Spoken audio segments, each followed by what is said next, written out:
เปิดคลิปเปิดภาพมองมาพี่น้องเอ้ยฝนตกดินพี่น้องเลยออกมาป่านคันไห้คันหน้าแต่เศร้าหูทักทายสบายดีเด้อสวัสดีเด้อเนาะไปในน้ำพี่น้องมาบาทเดียวไปดึกยังบริพักบริเศร้าอยู่แต่เศร้าพูดแหละฝนกะตกแห้งทั้งผ่าทั้งฝนทั้งลมปีนี้มีเธอนี่แหละพี่น้องเลยแห้งกว่าหมู่ตกตั้งแต่เมื่อคืนนี่เนาะบ้านนี้ยังบ่ทันได้หยุดอยู่ตอนนี้กำลังเป็นฝอยพี่น้องเลยบ่าวเวียงเพิ่นก็หยุดงานมื้อนี้มาซอยเมน้องวิพี่น้องเฮากะมาพังท่อแน่น้ำลงแห้งหลายร้อยละร้อยถอดเกิดไม่หนีด้านลูกเลยโอ้ยเมื่อยนะแม่ปั้นคันหน้าเมื่อยเลยคันหน้าขาดคันหน้าขาดโหปูปึงอยู่ขาดแต่โหปีที่สาดเด้เมื่อเช้านี่ไปเอาอันท่อไปเอาท่ออยู่ห้านจีนพี่น้องเลยดีได้ไอจีนเพิ่นให้เส้นท่อพี่น้องเลยพากันไปอันเส้นท่อน้ำเล่ามือเช้านี่สำเล่าบ่ให้เส้นน่ะเพราะแห้งบ่มีกระทอมาใส่นะดีได้ไอจีนเพิ่นให้เส้นท่อว่ะฮะบ่อยู่เฮ้ยตัวนี้น่ะคอยขึ้นบ้านรถกำลังตัวนี้น่ะกำลังดีช่างลอยน้ำมันไม่ใช่เรื่องตลกเด้อลูกเด้อพ่อกับแม่ยังบริยุทธ์บริเศร้าอยู่แต่เศร้าโหไม่ได้เป็นเรื่องตลกเด้ออยากออกมาแต่เศร้าพูดแหละแต่ว่ามันผ่าหลังมันแห้งเกินแล้วก็เสียงฟ้ากับห้องดังแน่ไปบอกกล้าออกมาเดี๋ยวว่าลูกละ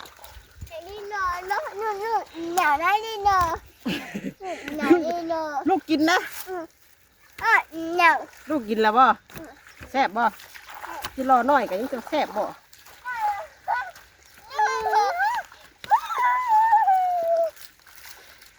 แม่ขึ้นอะไรก็ให้อยากลงมาน้ำแม่ขึ้นอะไรก็ให้อยากลงมาน้ำเอาไปดีปลาลุงเลยตัวนะวิวไปดีปลาลุงไหมลูกไปดีปลาลุงบ่เป็นนะนี่นะปลาลุงบ่แพงนะบ่แพงนะนี่นะหน้ากระขาดเลยลูกปีเนาะมันท่อวะพอก็คือว่ามันเป็นท่อเนาะนี่ไปดังไว้เรือเกิน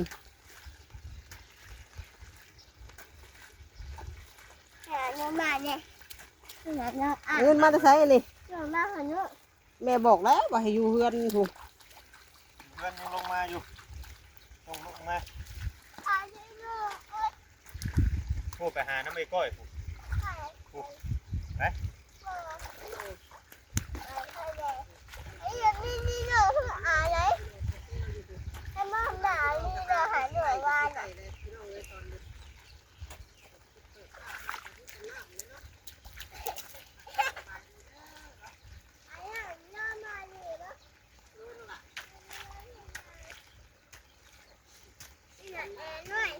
คนตกคือเดินไห่ป่าเลยนะขนาดแบบนี้ไม่พอบายดีเลยที่มาถูกคนทางฝั่งลาวเบิ่งเห็นอยู่บ่พอมึงจะบอกพอสบายดีเห็นทางไทยฝั่งลาวหรือว่าทางกลางประเทศพี่น้องเลยไม่ได้ออกไปถ่ายคลิปมื้อนี้น่ะเจองานนักแล้วเจองานนักแต่จะแต่เช้าตอนนี้ยังพอได้กินข้าวอยู่น้องตอนนี้ก็ประมาณนี้ตอนนี้บ่าย3 โมงกันได้ดิยังทันได้กินข้าวเที่ยงอยู่3 โมงเลยนี่เห็นไหมบุ้มลงมาแป๊บเดียวเฮ้ยย่างขึ้นมาเขาหา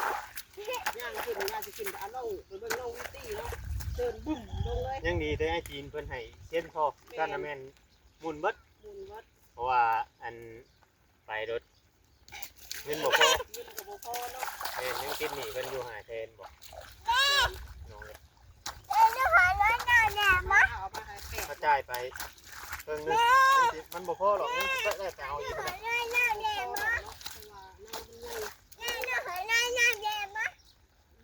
เบบเอาเครื่องออกมาได้ มันเอาเสื้อผ้ามาเลยลูกเอ้ย มาได้ เอ้ย อันนี้ขนาดว่าเป็นไส้เก้าแล้วนี่นะเนาะ ลุงกินนะทางลุงกินนะเป็นหน้าไปแต่ว่าเด็กให้ผ่าแล้ว ไปพุ่นก็ได้ตายเนาะเบิ่งพุ่น เนาะอย่าพาอัดปลาลุงเลาะเบิ่งก่อนเนาะพาปลาลุงเลาะเบิ่งก่อนคันนาค่ะทางผู้ เป็นชื่อนี่บ่ได้เอามาบ่ เสียมซื้ออยู่ท้องรถไทยร้อยส่งเปียกเนาะส่งเปียกแล้วแม่บ่ได้เอาเครื่องออกมาวิตีสะใจเพิ่นมาลงไปเลยผู้ลงไปพี่น้องเดี๋ยวแม่น้องวีสิพาเลาะเบิ่งทั้งลุ่มพี่น้องเลยมื้อเช้านี้ไอ้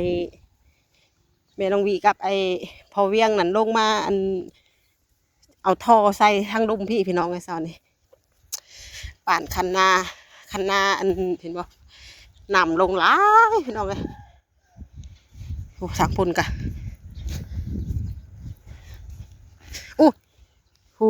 คนขุดจิรอกับปูกับแป้งเนี่ยนะมันแบบนาไก่บ้านพี่น้องเลยนาไก่บ้านบอนเพิ่นหาอยู่หากินบอนคนหาอยู่หากินขุดกับปูกับแป้งยามแรงนะเก่งขุดนั้นขนาจนซอดผู้ป้าวิตีเอ้ยบีให้ขยุอยู่คันนากะเมื่อกี้นี่กันเด็กหน่อยหาจกจิรอเหยียบคันไห้คันนาเมน้องวีห้องใส่ผู้มาจักแลนไปทางไหนบุผู้น่ะใครนะผู้อยู่ลุ่มผู้จักไถอยู่ลุ่มผู้ห้องรถอย่าเหยียบคันนาเด้อว่าสิคันนาสิเจินผู้ต่อไม้นี่กันน้ำพดระบุออกมาอยู่จักสิก้นมือใดเจอซึกนักแห้งไงดีพี่น้องไอ้รุ่นนี้แต่กะแบบของพ่อแล้วลูกเอ้ยแต่กะแบบยังบ่ทันได้นั่นอยู่ยังบ่ทันได้ซัวอยู่นี่กะหากำลังเดือน6อยู่นี่ผ่านเดือน9เดือน10ไปแล้วแม่นมีแห้งรถเนาะพี่น้องคันไหนคันนากะมันแบบว่ายังบ่ทันได้มีหญ้ามีตอกมันเป็นคันใหม่มื้อเช้านี่อันนาอันนี้ขาดลงใส่มื้อเช้านี่พี่น้องเอ้ยนาอันลุงอันนี้ขาดลงใส่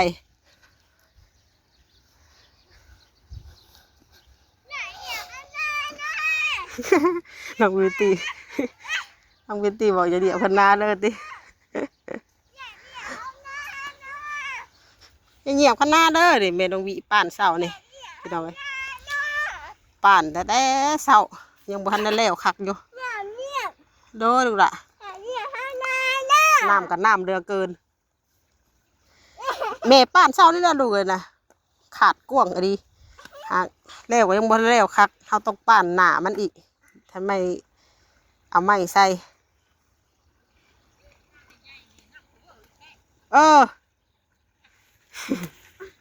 มาแต่ใส่นะจังว่าหาขนาดหางตกกับซ้ำนี่ก็ยังเบะไห้แล้วเยื่อยๆเลยพักกันแล่นไปเอาท่ออยู่อันหั่นอันว่าวจีนเพิ่นเช้านี่บ่แล้วมันเฮาบ่ฮู้เด้ว่ามันเงียงไปทางใด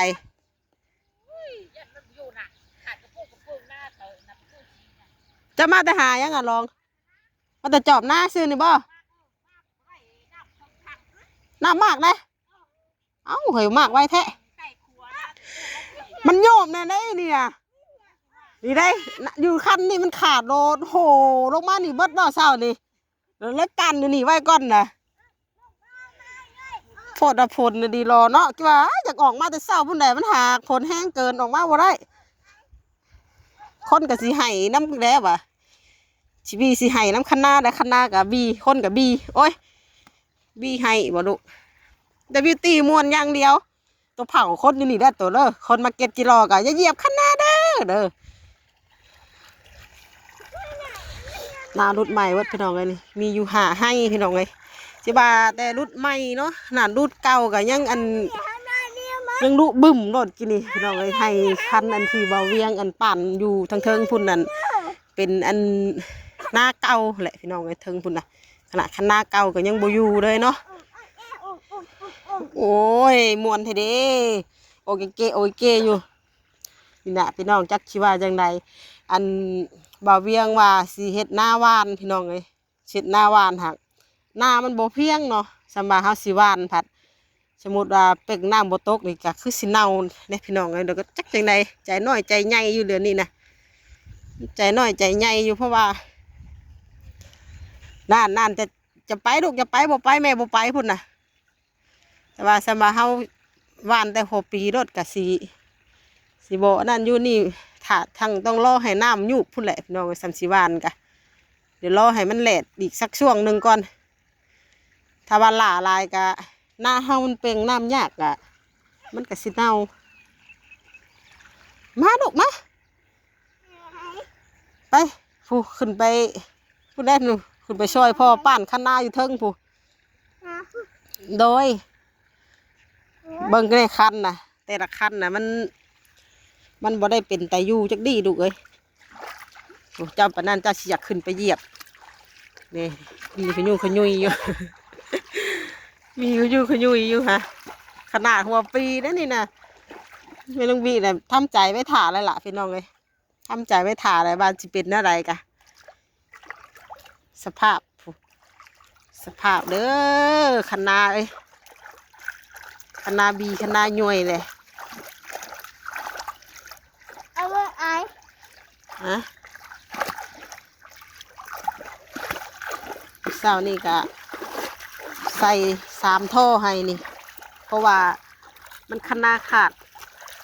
ดลงมาใส่เลยหลายก็มูให้นี่รอยยาแล้วยาเสือเปียกหายมันมีเสือใส่แม่ไม่ได้เอาเสืองมาให้บอกให้มาอยู่น้ำยาถ่ากับโบเมื่อบอกให้มาอยู่น้ำยาถ่ากับโบย่อมเมื่อได้อยากออกมานำแม่ลงมาปั่นคันหน้าตอนฝนตกเถอะกับป้าให้ป้าหยั่วไว้ให้อยู่เทิงเฮือนป้าโหอยากลงมาน้ำแม่นะบัดนี้แม่ขึ้นไปเจาะเบิ้งยาละเพิ่นให้แลนลงมาน้ำเมื่อเช้านี้เอาใส่3 ท่อแต่ว่าเดี๋ยวให้น้ำมกอีกเดี๋ยวให้สิคอยออกมาหาเสริมอีกตอนนี้มันยังบ่มีบอนขุดดินพี่น้องยังบ่มีบอนเอาดินใส่อยู่มันมีแต่น้ำเบิดแถวนี่ลอยลูกเห็นหยังขึ้นมาไปเห็นแมงไปขึ้นไปยันงูเลยไปขึ้นปะผู้ไปขึ้นทั้งผู้ปะผู้ไปขึ้นทั้งผู้ไปขึ้นช่วยพอเวียงไปขึ้นช่วยพอเวียงปั้นข้างหน้าไปลุมพุ่นกะขาดได้พี่น้องเลยลุมพุ่นกะยังบ่ทันได้ป่านมันยังป่านบ่ได้มันแบบดินก็ยังเหนื่อยดินมันเหนื่อยแห้งอ่อนพลกับพลตกบัดนี้โอ้ยแสบว่ะไอ้บอสอีโลนะหานี่นะมั้งหาอีโลฮะ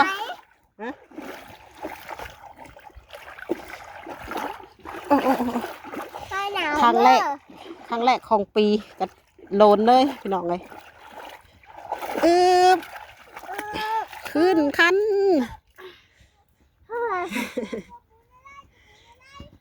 กระปูก็เอาบ่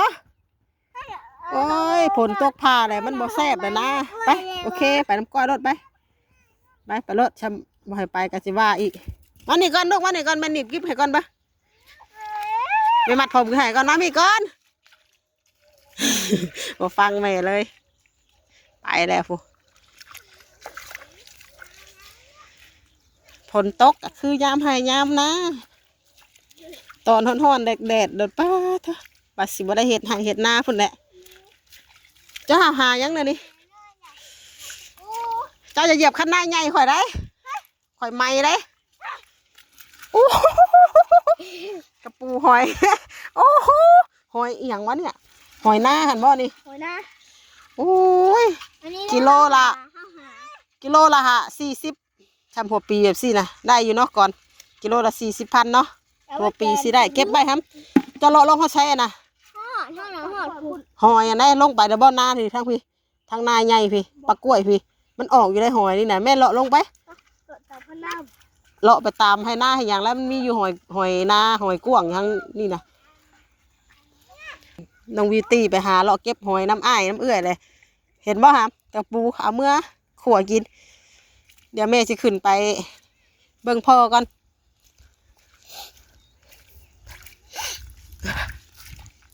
มื้อเช้านี่เดี๋ยวทั้งผ้าแตกทั้งลมทั้งฝนแฮงตกเมื่อคืนนี่อาจสิบ่แห้งปานไหนเมื่อคืนนี่สิมานักตอนเช้านี่แหละพี่น้องเอ้ยแห้งขนาดเฮือนกะหัวเพราะเฮือนปกตินั่นเฮือนน่ะบ่ได้คอยหัวมื้อเช้านี่น่ะป้าเถอะเปียกเบิดเชะมากับคอดกินจิรอเลยออกไปเอาอันงัวกินเพื่องเลยข่อยถิ่มเพื่องลงคนหนึ่งเช้านี่งัวป้าบ่นะเพื่องข่อยถิ่มลงคนหนึ่งในเช้านี่นะ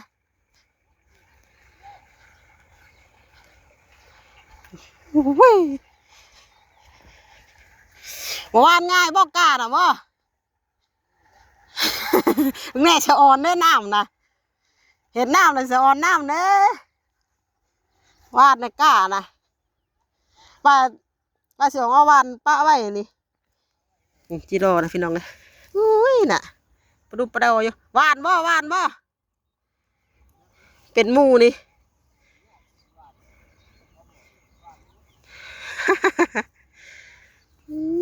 จิโร่อันแต่หมูเหมาะอยู่เด้ไวคืออย่างนี้ดิ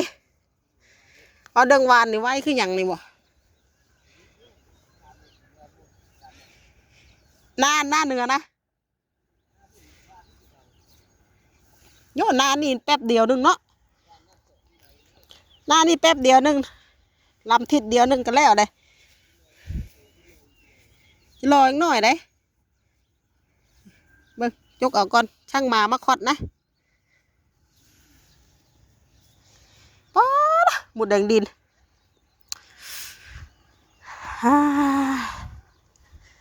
จากหมุดดอกหมุดดิน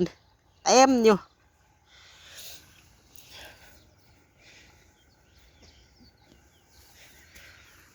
ถ้าบกคอดไปกับมาพี่น้องเลยมาคอดอีกกะคันหน้าให้เสียหายอีก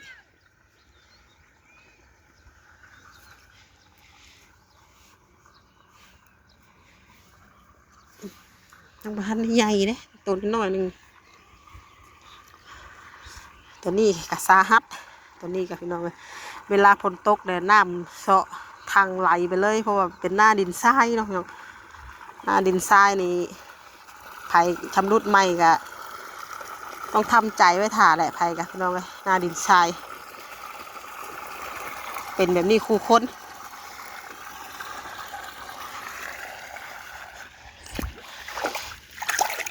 เรื่องของยางมาใส่จิโร่เนาะจิโร่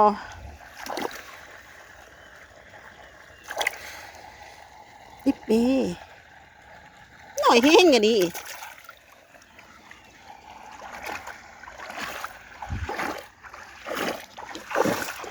ดีกับเพียกหนาแข้งเลย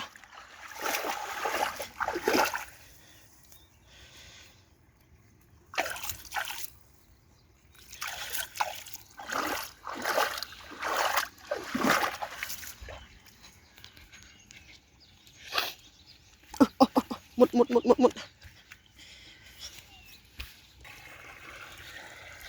มื่อวานนี่ออกมาซับยาเมื่อวานน้องออกมาทางกกไม้ว่าสิมันแห้งเลยว่าสิจุดนี่กับเสาไผ่ข้าเจ้าเอาลงนาผ่านนานี่สิจุดผลตกมาเสน้ำดุงดังบริเวณงัวเราได้เนาะเดี๋ยวจะขึ้นไปเอาเพือกลงมาใส่กันบุกสอดคักสอดนี่เนาะสร้างเป็นนี่ดิข่อยขึ้นมาเรากึ่งปึงอะไรขนาดเก่าเลยเฮารุดไปได้นี่บ่แม่น4 ปี5 ปีแล้วจ้ะเฮ้ยเฮารุดทางเทิงพี่เนาะ4 5 ปียังบ่อยู่ขึ้นไปหาเติมพลังก่อนเจ้าบ่ขึ้นบ่เอาน้ำบ่ได้